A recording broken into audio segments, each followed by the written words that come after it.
Hey, probably too loud. Yo. Is everyone there? Is everyone? Earth, can you hear me? Can you hear me? Hey guys.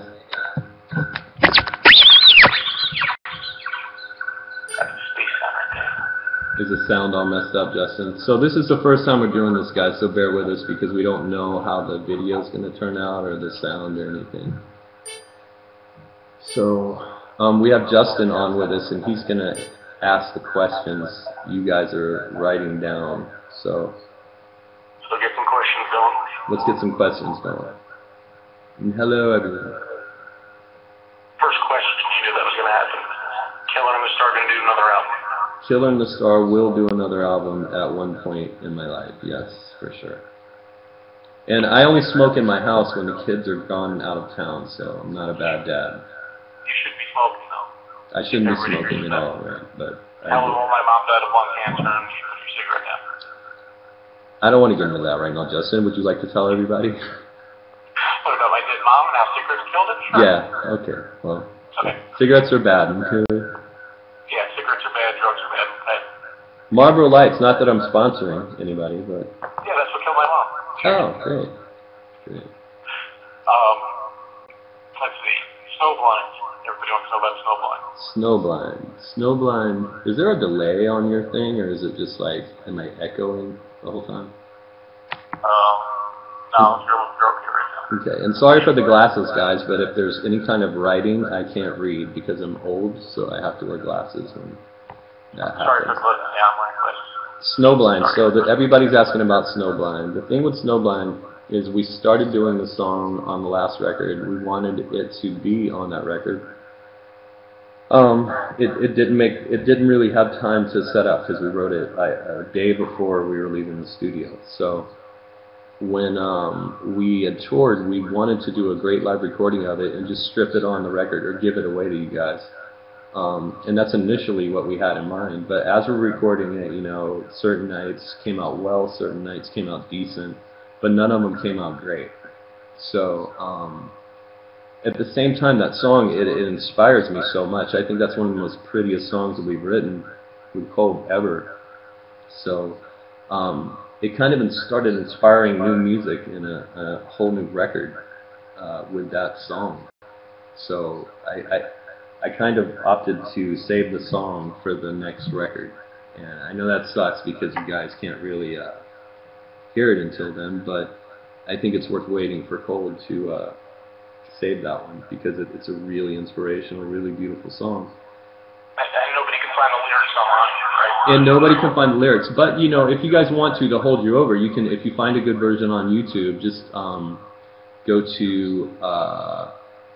what is it called? YouTube to MP3, and you can just download the song, the music from the video, and it's free.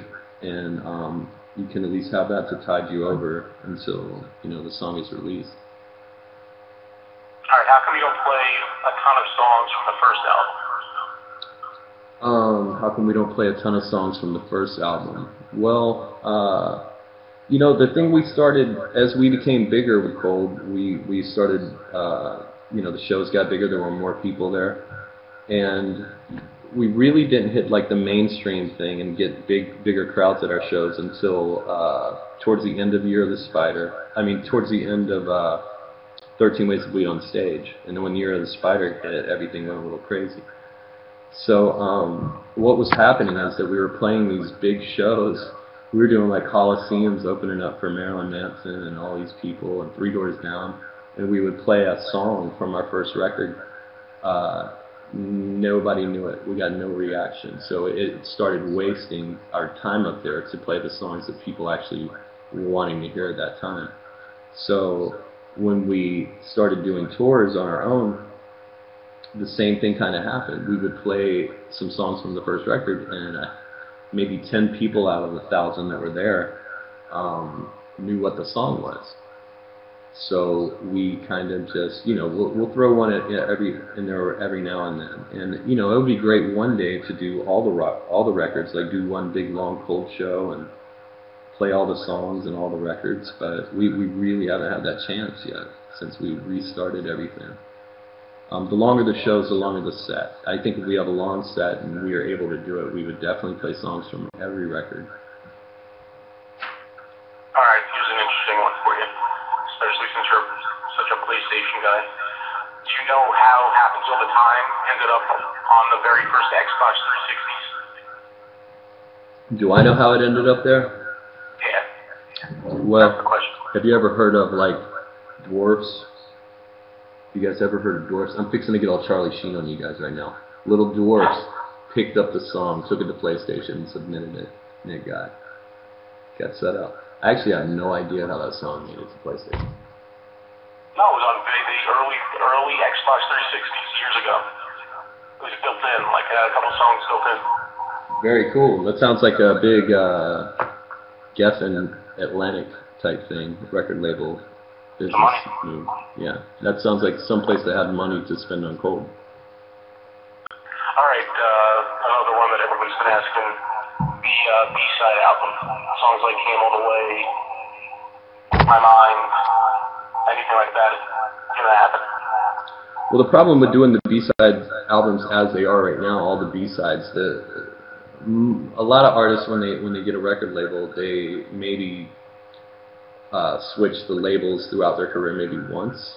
With Cold, we had come from Flip, and then we merged with Flip and A&M, then we merged with Flip and Geffen, and Flip and, you know, it was then Atlantic. It was like, it's an insane amount of political bullshit to get all the rights from all these different labels to actually put a song up like that. But I think what would be awesome if we could take all the B-sides and just go in a room one day and re-record them. We're totally allowed to do that. So it would be awesome to do a kind of, you know, not a full production thing, but kind of like doing demoing and doing all the B-sides and re-recording it, and then we could release them. You know, I think that would be a good option. But, you know, just like this with the acoustic record, we've always wanted to do an acoustic record. We've always wanted to play with an orchestra. You know, we've been preemptive sometime and said that, you know, of course, yeah, we want to do an acoustic record, and hopefully we can have it out by in a couple of years. That always falls through because, you know, new records come out, new tours, and there's never really time or the money to do something like that at the level that we want to do it at. All right, next question. What bands or artists influenced you? As present. Well, I mean, when I was a kid, it was definitely all kinds of music. It was 80s. You know, I was born in 1970, so when I was a teenager, it was 80s. It was all kinds of, you know, The Cure was huge. That was a big inspiration for me. The Police, Rush was probably the coolest band I ever heard when I was a little kid. You know, Sam's a big Kiss fan. Now I kind of just, I like to experiment with all kinds of different music, and I don't really care. Sometimes I'll just get on iTunes and flip through stuff, and if I haven't heard of it, it's cool. I'll check it out and see if it's any good. But that's basically how I find all my new stuff now. I know you like Explosions in the Sky. That's Explosions in the Sky, yeah, they're super dope. So we've actually used them on a Killer in the Star and a Cold intro before we get on stage. It's very emotional, very cool music. They did the whole soundtrack for a movie called Friday Night Lights, which the music on that is just insane. So. All right, let's see. Has Sam ever been left behind at a truck stop? Oops. Somebody that knew us asked that one, right? Yes. Sam got left at a truck stop one time. It was earlier on in our career. I think Jeff Head was tour managing us, and he forgot his. He got off the bus one night to use the bathroom. It was super late. All he had on was cut-off shorts. I don't even think he had shoes on when he went into the truck stop to use the restroom. But when he came out, he had left his phone on there and everything. And the trick is, when you're on tour, if you leave the bus and the bus driver and everybody's sleeping, if the bus driver's off the bus, you got to take your pass off your neck or your belt and put it on the bus driver's seat so he knows somebody's in the truck stop and he won't leave. So Sam neglected to do that. I went into the truck stop. I remember us all waking up at like 7 o'clock one morning, and somebody came to my bunk and was like, "Dude, where's Sam at?"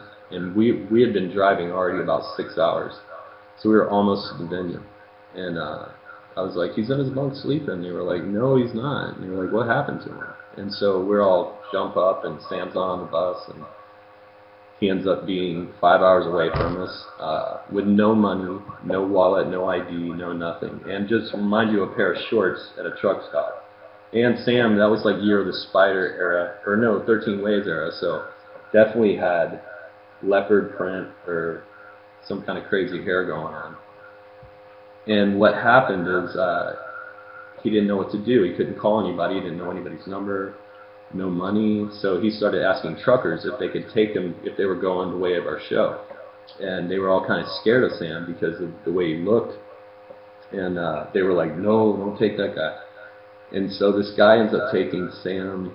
He's super cool. He had like a little dog, and the dog had a glitter on his neck, and the guy was like a big, I forget the whole story. Sam's better at this, but I just know that this dog sat in Sam's lap the whole trip with a big boil on the side of his neck that ate cheeseburgers. And it was an interesting ride for him. But yeah, it was pretty amazing that, he even got back to us that day and made the show. All right. Here's a question that I think a lot of people don't know the answer to. Why is your name Scooter?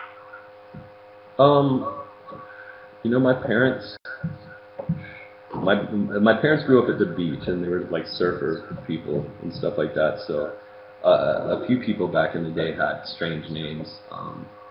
My parents like to say, because when I was a kid, I hauled ass around the house so much on my knees and hands that they could never get me, so they called me Scooter, and that's kind of how that happened, I guess.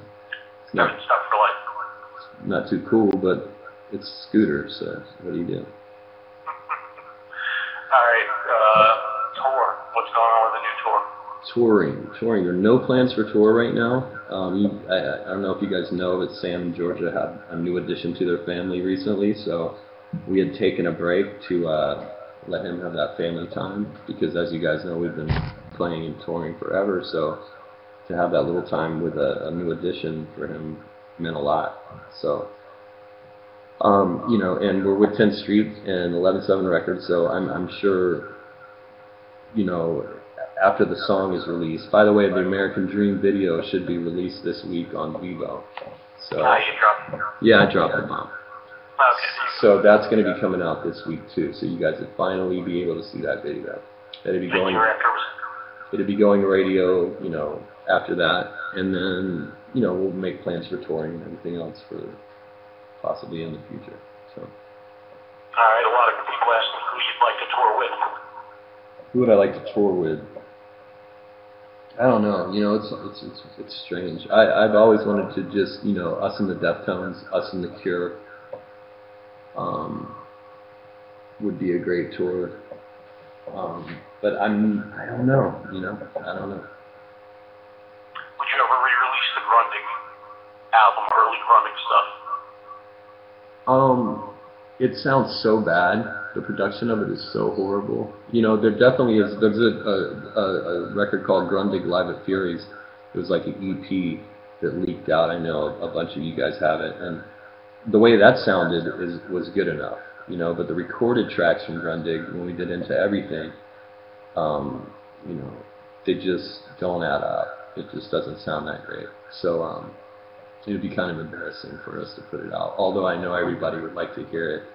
I don't see that happening. All right. Somebody wants to know, do you think you'll ever get the chance to play Bleed with Aaron Lewis live? Well, we have. Me and Aaron have played Bleed together live a lot of times back in the day. I mean, you got to remember when after 13 Ways to Bleed on Stage, it seemed like us and Staind were on tour for 3 years together. And us, Staind and Godsmack, mainly, we toured forever together. And then it was just us and Staind, and then we'd get off tour towards somebody else and go back with Staind. So we definitely have played that song together before. And it would be awesome, of course, to play it again. All right. if you can give advice to your former self, what would it be? Slow down. Slow down, sir. Mm-hmm. All right. Let's see, a lot of people writing in. Seven Dust mentions they really like your music. Are you guys friends with that? Stage fright. I see somebody asked about stage fright. Do you ever struggle with stage fright? If so, what helped you overcome it? All right. Not really stage fright, but there's something like every night. You know, I figured after playing thousands of shows, everything would be better. I wouldn't get nervous before I got on stage. But I get so nervous before I get on stage, I still get sick before each show. Sometimes I won't eat all day trying not to get sick, because when you get sick right before you walk on stage, your throat is just burning. So it takes a couple songs to get it back to normal. But yeah, I can't do anything about stage fright. It's always going to be there for me, I think. And it's not really stage fright, it's just kind of, I always try to be poetic about it and say I'm like releasing the demons, you know, before I get on stage to obtain all the new ones with the songs again. So, but that's not the case. It's basically me just being nervous as hell. All right. What was the inspiration behind The Killer on the Star? And will Michael Harris be working with him? MH is probably, I mean, on that record, the bass tracks he did were just insane. So, he's a great musician, awesome person. I would love to work with him again on another Killer on the Star record for sure. Let's see. What movies have you been watching lately? What can you recommend to people?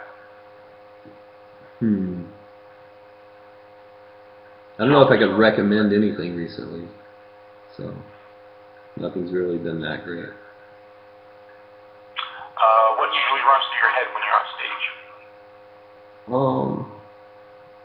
Why is everybody looking at me? No, you know, different emotions, on stage when you're on tour for a certain amount of time, you know, you carry with you what's going on in your life right then. At the same time, you're trying to be to the songs of this, you know, everything's supposed to melt together and be okay.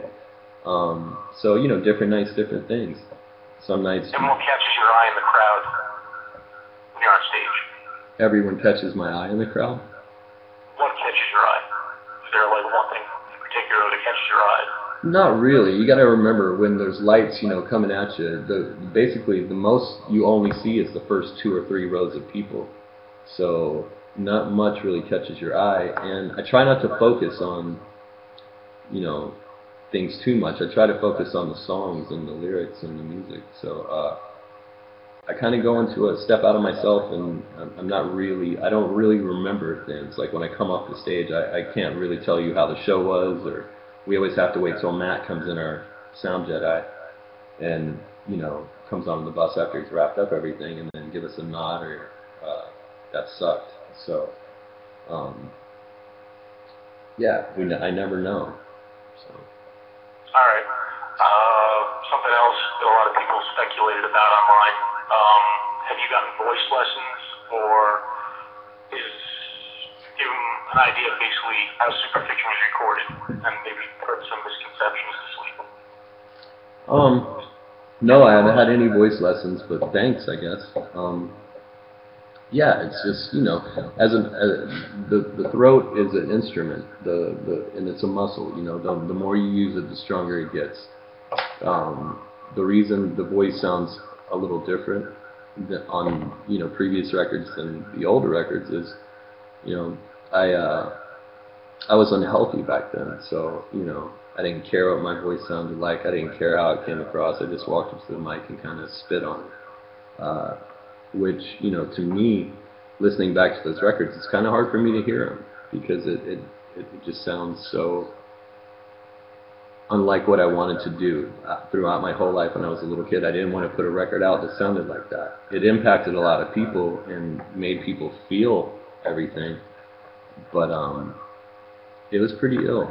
So And being where you are in your life right now, to feel to have helped and saved so many people.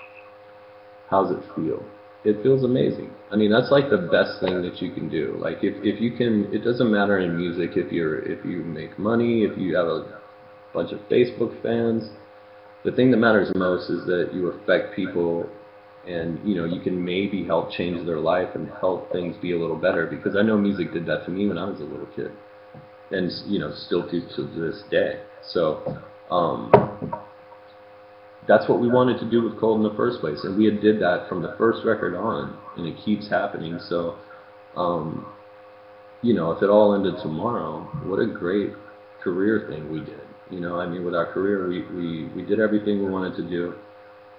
We changed people's lives and helped them through hard times, and that's really all that you can ask for as far as being a musician, is for people to feel your music and it may have helped them. That's something not a lot of bands can say. So. Yeah, I don't know. That's what everybody says, that not a lot of bands can say that, but I'm sure every band has one song that can maybe do something like that for somebody. So, we just have to we have a lot of those songs. So, it's a blessing. Okay, out of all the past tours you've ever been on, is there a particular favorite? Past tours that we've been on is a particular favorite. All of them were awesome. The bigger tours were great. The smaller tours were great. Marilyn Manson tour was cool to kind of go and watch the circus every night after we got off. Marilyn would come on. That was amazing. Three Doors Down tour was very cool. First time I got to meet like really big rock stars that were super nice and genuine people, and actually cared about other people. So there's little things that stand out, But all the tours in themselves, at the end of them, they were all. We've had a chance to play with some of the best bands in the world, and go to places that no one's ever been to, play music. It's amazing. Do you prefer small venues or big venues? Either. It doesn't matter. I definitely like the bigger venues as far as the production you can have and the bigger things, on stage with you, and the banners and the lights and all that stuff. But there's something said about, just playing a club and being intimate like that too.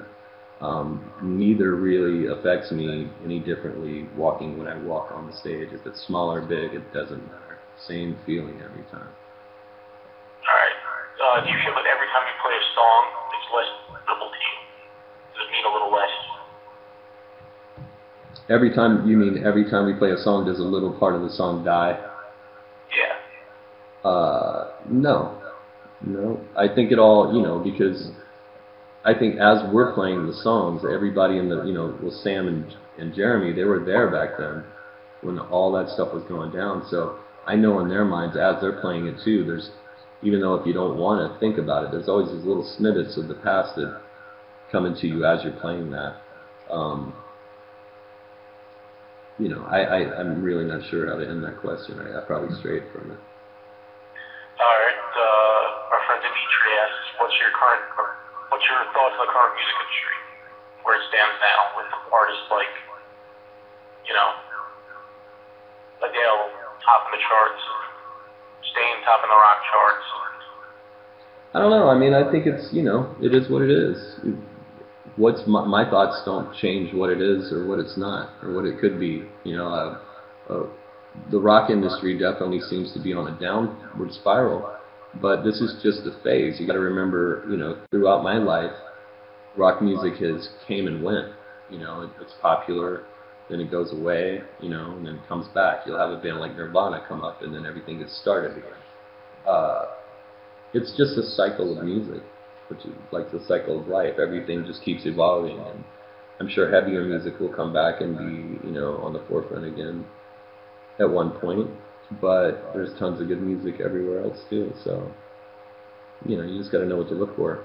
Don't fall for the garbage. Not the damn garbage. Not shit on that, right? No, I like that band actually. Yeah, me too. All right.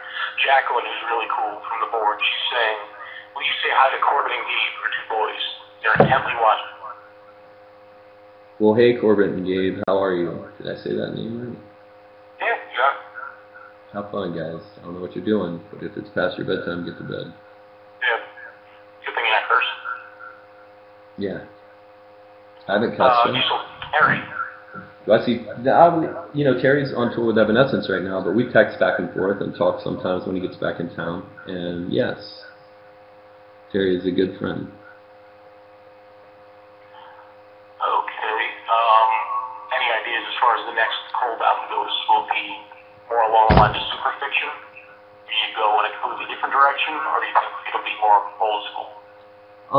Old school, new school, that never matters when we go in to write a record. I think the bands that go in to write a record, like an old record that they had done because some band said they wanted them to sound like that, or a new record, you know, I think you should just go in and write what you've done. It's the way you wrote those records was just going into a studio and busting it out, you know, letting it flow, and what comes out of you comes out of you. So I think we will just keep that kind of train of thought when we're going to write. We just sit down and write what makes us feel. And that's the best thing to do. To be pigeonholed into something and try to create the same project over and over again would just be the worst thing that could ever happen to me. I might as well sell out and just do cover songs. Alright, let's see. Have you written any new songs since Superfiction? Well, Snowblind. And anything for soundtracks potentially, something like that. Yeah, I've been messing with some stuff. We're doing a new thing with What Happens Now right now also, so that'd be a surprise maybe that comes up in the next couple of weeks. All right, somebody asked, can you explain the meaning behind Tell Me Why? Tell Me Why. I think that, didn't we describe, you guys know that, right? It's some people. Yeah, you know, we had a fan that, you know, I always talk to our fans before shows and after shows, and sometimes it gets a little personal, and they go into this other world and tell me what's going down. And this young girl came up. She had followed us around to a bunch of shows, so we knew something was wrong. We were like, she's always by herself. It's kind of scary. So we started talking to her to try to get to know her a little bit, to just see if she was safe and okay. So she had told us about, you know, her father being a bad man. He did bad things to her, the worst possible things, of course. So, you know, I felt compelled to write a song for her. So it came out, Tell Me Why. Skittles or Starburst? Starburst. I actually just had this discussion recently with my wife. Starburst, it's just every time you put that damn thing in your mouth, it's like a summer surprise or something. I don't care how you're feeling, that's always a good feeling in your mouth. Yeah, did I say that out loud? What are your hobbies outside of music? Just putting Starburst and just letting that fever explode in your mouth.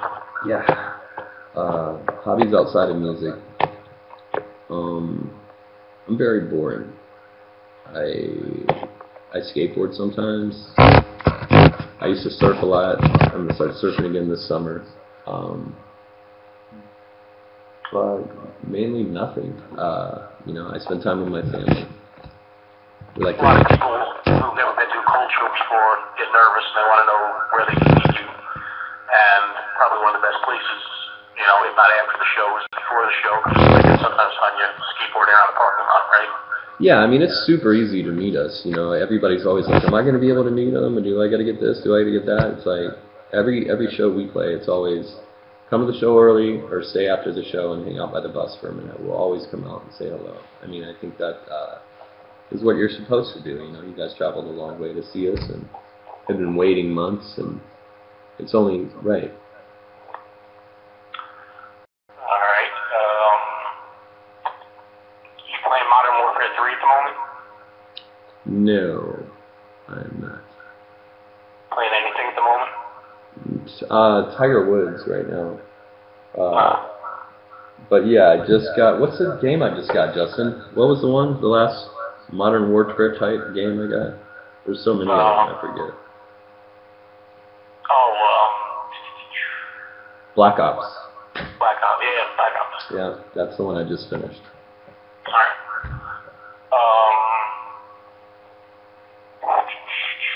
Going down. How many spider tattoos do you have?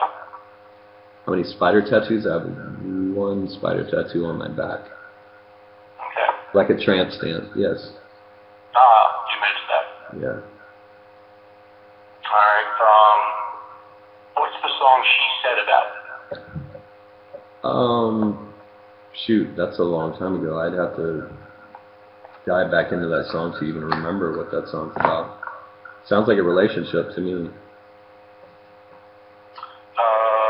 are asking for your PlayStation 8, but you're probably pretty private. Oh, yeah, I've never actually played online one time my whole life. I'm always just a solo guy. I like to just sit and play the game by myself. Like, I've never gone online with a game. That's the age difference right there, Justin. Between who? Between me and our fan base that play PlayStation. I'm old. They don't remember that. Let's see. Now we got a lot of PlayStation talk. Alright, if you had to choose a favorite B-side, what would that be? A song that maybe that you look back on and felt maybe should have made it onto the album. There were like 3 we did all together. It was Ross Robinson. It was like Ghost in Here, Bizarre, and one more. But those 3 songs should have been recorded and released at one point.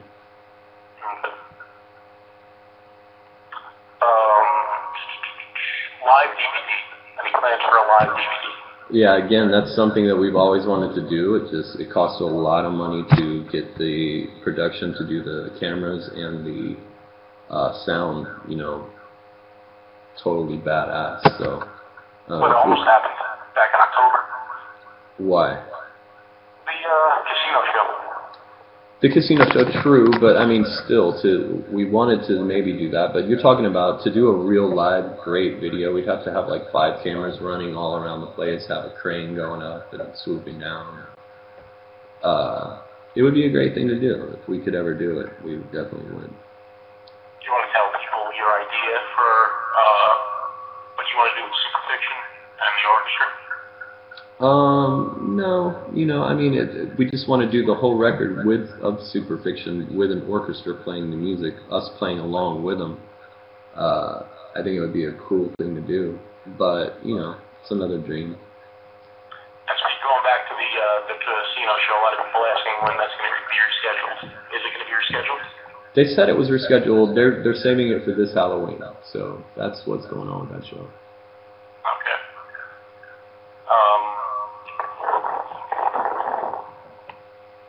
Would you mind if a band covered any of your songs for an EP? Probably would mind. As long as you have to, with stuff like that, protocol is you have to get with the management company and get the band to sign off on it, so it's okay. But I think it's not a hard thing to do. As long as the band went through the right procedure to do the songs, I think it would be cool. Any advice for those trying to break into the music industry?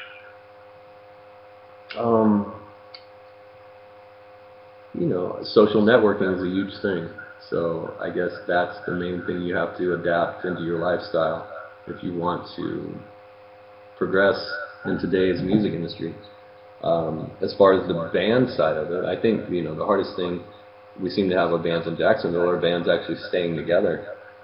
And, if there's something, they're about to get signed, they don't get signed, and everybody splits up, you just give up the dream. We never quit. We just have always kept going until we got signed. We didn't take no for an answer. We'd had other people say no, and we just let it go and keep playing. All right, here's one. Somebody asking about your daughter, since you mentioned how talented she is. Would you ever have her play piano on a Cold song? I actually asked her to play on a Cold song this time, but I think she wasn't here, she was back in Arizona, so the timing changed and we weren't allowed to have her, or we weren't able to have her play on the song.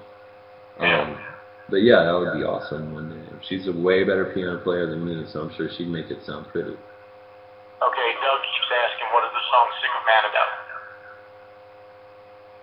Sick of Man's just about the way people treat you. You know, back in the day, it's just, you know, everybody has their depressing times in life. You have your good times, your bad times. I just went through a bad time in my life, and it seemed like the world was just heavy, and the people around me were pricks. So, you know, it kind of came from that. Here's just, a lot of people ask this. It's going to be difficult to answer. Favorite song on Andy Cole album? Yeah, no favorite song. That always rotates. Like when we're writing a new record, whatever song's on the new loop. Like if we just finished "Came All the Way" that day, or "Stupid Girl" that day, or "What Happens Now" that day. Like whatever day we're done doing that song, that's our favorite song at the time. And then after, you know, while we're going through the process of getting the record ready for distribution, we listen to it repeatedly, trying to find the single and, you know, where we can make it better and stuff like that. And the songs change on a day-by-day thing, and that kind of goes through all our records. Like I don't think anybody in our band has a favorite song. I do love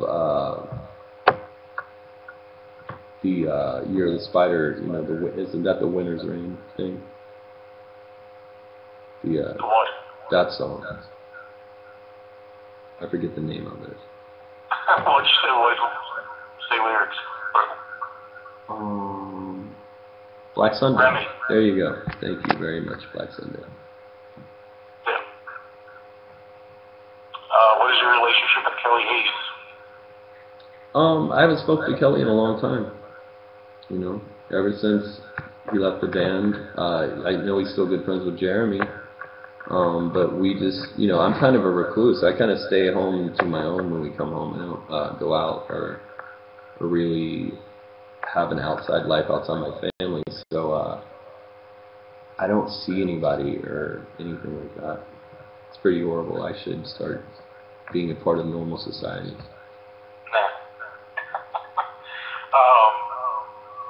Was the new vocal style on Superfiction a conscious choice or by accident?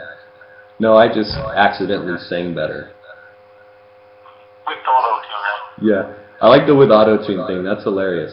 Killer in the Star, you can tell there's auto-tune on that record. On this record, there is no auto-tune. There are effects. There is reverb. There is doubling. You know, sometimes when you triple and quadruple vocals, it gives it that kind of effect, you know. So I think that's where people are misled. And, you know, it's just, you know, you got to, if you were a producer or a musician that had done records, you would definitely know that there was no auto-tune used, but people like to take shit and run with it. Alright, any chance that there'll be cold songs on Rock Band? I don't, is there Rock Band anymore? Is there even a Rock Band thing going on? Yeah, songs still released weekly. They're still released weekly online. I think me and you were talking about that, Dustin. We were going to try to submit some songs and get them on Rock Band for everybody. Yeah, that would be cool. I do like the Rocksmith thing, though. This person. Yeah, I tried every weekend to keep getting error messages. The cool thing about Rocksmith, though, is it shows you how to play the guitar. So that's like you can use your own guitar. I think that's way cooler. Yeah, but Rocksmith didn't sell that well. A lot of people don't have their guitars. Well, I noticed there wasn't a lot of bands on there either. You only have a choice of like about 20 songs or something on Rocksmith or something. It's kind of weird. And the stuff they release online has been stuff like Blink-182, you know. Yeah, but it's a good idea, and I could see that maybe being cool in the future for sure. Did you guys make it on the new Spider-Man movie? No, we did not. Does that disappoint you? You know, shit happens. It's what it is. It's you do something hoping for the best, and sometimes things don't happen, but it's just life. You wake up the next day and do more things. Okay. People are saying fuck Spider-Man, which I agree with. What else? What else do you and I talk about? People should know. I don't know. What did you just say? I said, what else should people know that you and and I talk about? Well, I don't know. They should ask questions. People ask questions, come on. Is there a song you listen to when you need to cheer up? Not really. What inspired The Killer and the Star was just me being kind of, when Cold split up, I was so bored. I didn't know what to do. So I love writing music and keep going. So I just started getting all these songs together, and before you know it, I had like 20 of them. So I was like, sounds like I should make a record. And I just thought it was a cool idea to kind of do something new, because The Killer and the Star was definitely an alternative record, and definitely, even though there's little parts of Cold in there, I deliberately made sure it wasn't as Cold related as possible. I didn't want to do one of those bands where you write the same kind of music. So it was experimental, it was fun, and it's a great thing to do. And that record actually now kind of has like a cult following thing going on with it, so it's kind of cool. Yeah, we talked about that. What is the second Kenji symbol on your arm? Which second Kenji symbol? I don't know, the second one. What does the first one mean, and what does the second one mean? Oh, well, there's Year of the Spider, is what one of them means. There's two together, meaning Year of the Spider, and then there's a Cold symbol.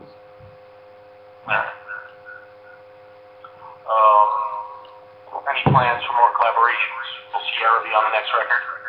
Oh, I was just talking about that the other night. I think it would be awesome for me and Sierra to do, like, how all these bands right now have these just two people in them, like a guy and a girl going up and doing songs and stuff. It would be cool if me and Sierra did like a little EP of a brand new music just together. I think we'd write songs well together. I think, with you guys heard You Got Away, that was a great one. So she basically wrote that song. I just added the vocal to it, but I think if we took that kind of vibe and created a little EP out of it, it'd be dope. All right, when you're on stage, do the flashes from the cameras ever bother you? No, flashes never bother me. Cool. Any chance for more pianos or strings on the next album? Yeah, I think every record so far has had piano and strings on it. The first record, of course, you couldn't really hear it because we had made the piano sound so crazy and, strings and stuff that you can't really tell what it is. But every record after that definitely had piano and strings in it. So I think that's going to be a staple to every Cold record. And it has been. Snowblind's going to have strings, right? Snowblind, yeah, for sure. Justin told me that Supergirl isn't a band favorite. Why is that? Or is that true even? It was for a minute. I think the Supergirl thing was me being young, and, I was upset about it because the fans hated it when it first came out. At least the hardcore fans hated it. Most people liked it. That's why that record sold so much. But, so I kind of got defensive about it a little bit because I was so tired of, explaining the story and saying stuff and trying to it just was too much. I was like, good God. I was like, Rivers was the reason I started playing guitar. He was one of the guys. I mean, the reason I got a lightning bolt strap like he had when I saw the first Weezer video when I was younger. He was just a big influence on my whole music styling and everything that I do. So for me to be able to create a song with that guy, it was probably the coolest thing that's ever happened in my career. He's a super sweet person, super awesome guy, and a great songwriter. So just to be in that presence of that and to have that happen, you're a kid one day, kind of like you're dreaming about hanging out with your favorite rock star, and not only was I hanging out with the guy, I was writing a song with him. So it was a time in my life that I'll never take, I'll always remember that, and I think it was very awesome. And instead of, like with me firing back and saying things right when it came out because the fans were dissing it, was wrong. I was acting like a child. All right, here's a good question from, where'd it go? from Doyle Hancock. What can we do to help Cold grow? We do seem to have that problem with Cold, don't we, guys? It's like whatever. It's like our MySpace page back in the day. Even though we were selling 500,000 records, our MySpace pages were only like 60,000 people, and now we moved to Facebook. We find the same thing going down with that, and maybe we're just not the band to have, you know, tons of fans and likes and stuff like that. Maybe we're just the band that, you know, people just like. So I don't know. I would implore everybody to help us and, you know, get the word out and do what you do. I mean, you know, Justin sends out orders and stuff and asks for people to, you know, try to share Cold. So just keep doing that as much as you can. That's all we can all really do. But, you know, at the end of the day, it's just a like button on a Facebook page. Apparently, Orgy only has less than 2,000 page likes. That makes you feel good. Yeah, I don't really care. Here's where I'm going to get in front of everybody and guilt you into sending me stuff. Mm-hmm. People are waiting for t-shirts to arrive from Street Team. Don't you have those where you're sitting right now, ready to send to me in New York? Actually, I do, and I contacted management to send me a slip so I could get everything out to you guys, so I'm pretty much waiting on that.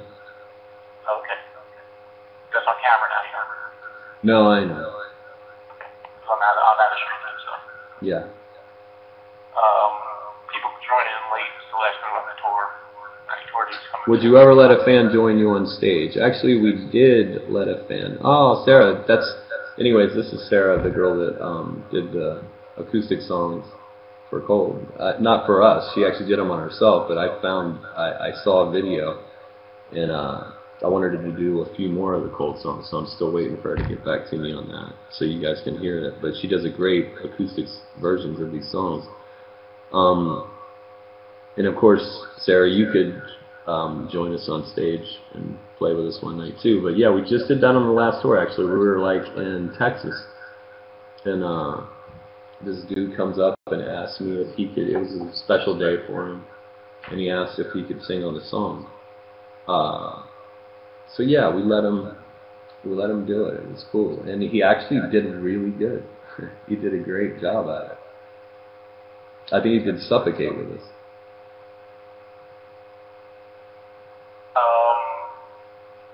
Some people have asked on the boards, I know, is Drew ever going to be a permanent member of the band? Well, Drew's got, he's got his own band called Bad Access. And when he came in to help Cold out, we just kind of were going, it was definitely me, Jeremy, Zach, and Sam. And we had gotten so tired of exchanging, adding a new member and then saying they were a new member. And then them coming out on the road and finding out it wasn't what they wanted. So then they'd leave, and then we had to go through the whole big hoopla again. So we found it better just to have somebody come out and play with us, not really brand them as the new member of Cold, so we don't have to go through all that. And what's up, Scooby? You want to see everybody? See your dog. You want to see people? This is my better half, Scooby, who was named from Cameron. And he's the Toto dog, so he's very cool. Although he has not saved me from any witches of the music industry yet, have you? You have not. You're not doing your job, Toto. You saved me from the industry. Do you have any other pets? Someone asked. What's up? What's going on? He looks like Chewbacca. We should get him some Chewbacca gear. Probably have that, don't you? For the dog? No. It's good. That's a nice present you could send me, Justin. Thank you. Yeah, I've never sent you any Star Wars stuff. Yeah, you never sent me any. Oh, yeah. Jason sends me Star Wars stuff. I get every 2 weeks I get new Star Wars stuff from Justin, so it's very awesome. Here's a good one. I think favorite classic horror film? The Shining. As far as the best classic horror film, it's The Shining and Halloween. Where does Omen 2 fit in there for you? Omen 2 is definitely there too. Those three were definitely the movies that I would watch. I'd probably watch Omen 2 first, out of all three. Alright, did you and Amy Lee ever make up? People still think you hate Amy Lee and you're all, you know, like that out against her. Did you ever make up? Maybe? Well, we never really got in a fight. Right. I mean, so it was, Like, how that was it really? I think the media made that way worse than it was. I remember coming home one day and on MTV, Kurt Loder was doing the special Interrupt Bullington thing saying, you know, Amy Lee said Scooter was going to rehab in a Australian interview, and Cold's firing back at Amy Lee now, which we had never done. We never did anything. So, and you know, as far as Amy's part in that, she was really just, you know, Terry was touring with them, so she was really just telling people what was going on.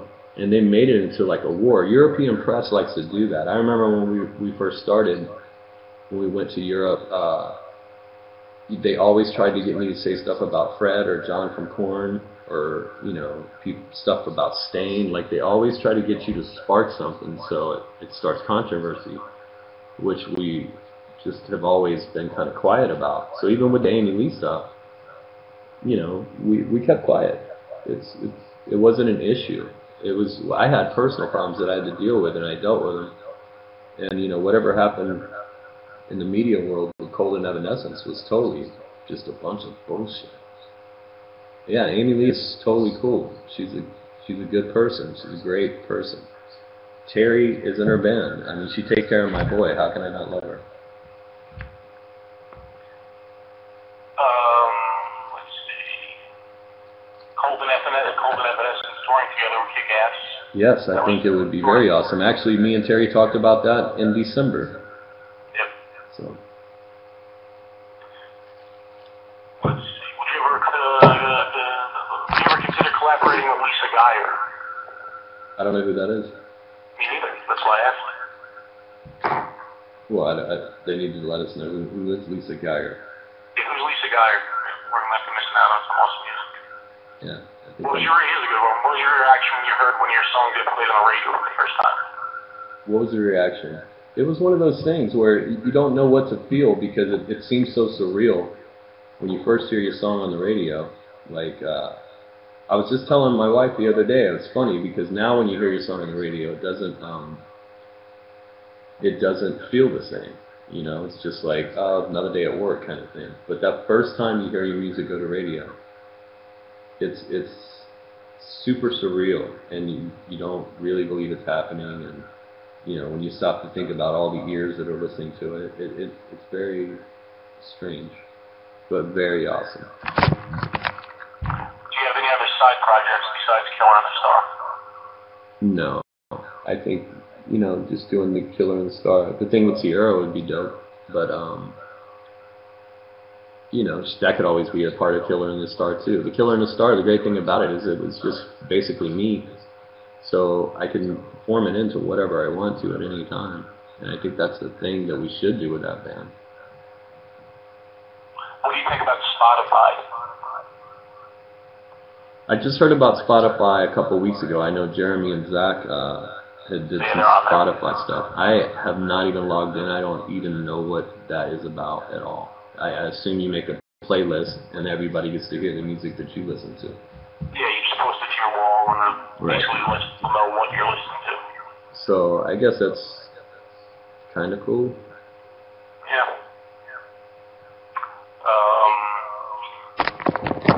Here's an interesting one. On the next Killer and the Star album, will that be auto-tuned again? Mm-hmm. What? If we were going to use auto-tune on the next Killer and the Star record? I don't think so. I mean, the only reason it was used on that record is because just the vibe of those songs and the way it was, and what we wanted to make it a little more alternative, a little different, and didn't want to make it another sad, sappy rock song. So, you know, it was what it was, and it seemed to be the new technology of the moment, so we kind of just used it, you know. Maybe there'll be something new on the next Killer and the Star record that's coming out and innovative in the music industry. The chick singer we were trying to figure out, she's on Sully Ernest's new solo album. Mm. I know he's a friend of yours.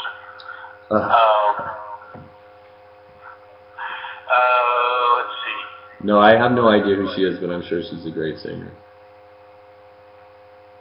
Not as good as Sarah though. Sarah, who is finally gonna work on those songs because I sent her pics the other day, so she's happy. Oh yeah.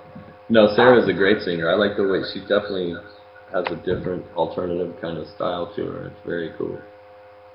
I like the what she does to our songs. How do you like your coffee? I like it with cream and sugar. And Dunkin' Donuts, I saw something the other day. I like Dunkin' Donuts coffee better than the other coffee. Let's see. What cigarettes do you smoke? Going through that. What cities do you most like to play in? What city do I most like to play in? I love to play in LA or San Diego, anywhere that's 40 miles away from my little Cameron, because I know every time, you know, the best city is,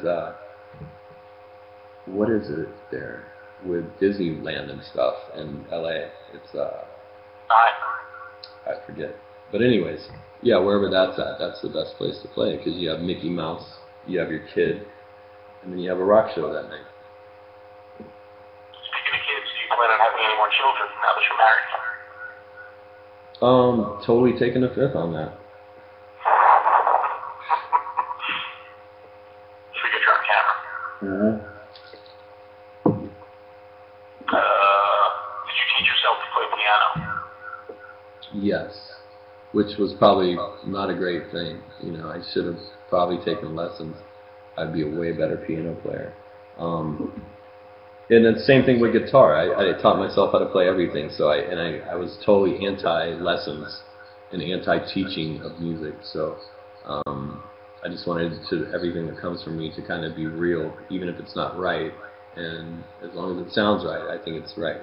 You know, so not saying anything against people taking lessons. I think that's definitely a valuable thing, and I probably should have done that. And I may be better now than I, you know, am. So, Why do you prefer Gibson SGs over other guitars?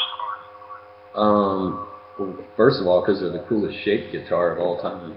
I mean, it's got like devil horns on it and stuff. And Angus Young played them when I was a kid. So, and the thing I like about SGs really is that, you know, they have that great deep killer sound, but they're very thin and they're light.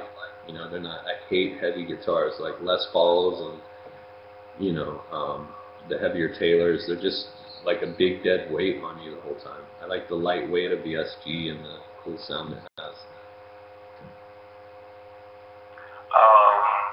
Let's see. Do you ever get random fans spot you out and about, even though you say you don't leave the house, you leave or something? Yeah, I think every time I leave the house down in Florida, it seems, you know, there's always somebody that comes up and says something. So it happens quite a bit. Is there an instrument you've always wanted to learn to play but never have? No. Drums. I'm really bad at drums, but I've always wanted to play drums. Alright, speaking of drums, what did you think about Dave Grohl's speech to the Grammys? Who's Dave Grohl? What's the Grammys? He's a female singer on Sully Erna's solo. Oh, I don't know. I didn't see the Grammys. He gave a good speech about pretty much all the processed garbage that there is out there right now, and how, you know, he did his band in his garage, and kind of went on a little rant, and he kind of backpedaled on and apologized for a couple days later, but I guess you didn't hear it. No, I didn't hear it. Okay. Do you fight with or against the Foo? Do you like the Foo Fighters? No, I totally like the Foo. Dave Grohl actually came and hung out with us when we were doing 13 Ways to Bleed on stage in Seattle. Adam Kasper had recorded the last Nirvana recordings, our producer. And so Dave had come to hang out with us that day, and then I think everybody went out and partied that night, and they came back again the next day to take us to a big show they were doing with like No Doubt, and I think Stain played with them. But yeah, super sweet guys. Him and Chris Novoselic came and were a part of 13 Ways with us. Kind of, it's a good memory. All right, well, it's been about an hour. You want to start wrapping it up, Scoot, or you want to keep going? Still got questions coming? Let's do a couple more questions, man, and then we'll roll out. But what do you guys think about doing this? Like, we were talking about doing it every week, every other week. So I'm like, that is this cool? I don't even know if this is cool. It's incredible. It's awesome. Cool as hell. All right. Well, I guess that's a yes. So yeah, we'll start doing this, and that'd be a better way for me to update everybody, I think. And I'm just so not good with the typing and texting on Facebook. It seems that I want to do it, but I just don't. So. People always say something personal when you take your Facebook page down, like you ban them, but you have to explain that it's just. No, I know. Whenever I deactivate my Facebook, whenever you guys all of a sudden don't see me on there, it's basically just so I deactivate it so I feel compelled to go to it when it's activated. And sometimes when I'm writing new music and stuff like that, I want to just get away and not, you know, have to worry about answering and responding and adding friends and all that stuff. I just focus on music, so I kind of deactivate it just so there's no option for me to do that. What's the answer about Snowblind? What do you guys want to know about it? People coming in late, just what's going on with it. Oh, next record, Snowblind. And the videos come out this week. The lyrics, there are no lyrics for Snowblind. The thing with Snowblind, as with every Cold song, when I first start doing it, and until it gets recorded, until the day it's recorded in the studio, the lyrics never stick. Like, basically, Snowblind, every version is probably different on YouTube because I get up each night and pretty much freestyle the whole song. The choruses basically stay the same, but the lyrics and the endings and the bridges always change. So, is Sprung Monkey even a band anymore?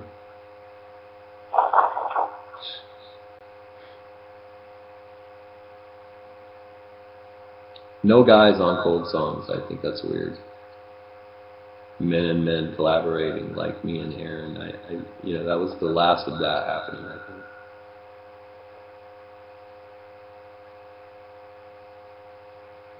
So, are we good, guys? Good night, everybody. Yeah, we'll do it again. Yeah, glad we got to do this.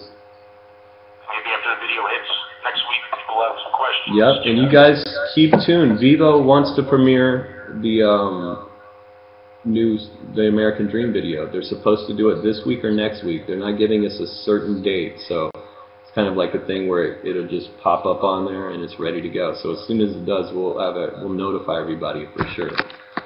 But you know, until then, sign off from Jacksonville, Florida. Take it easy.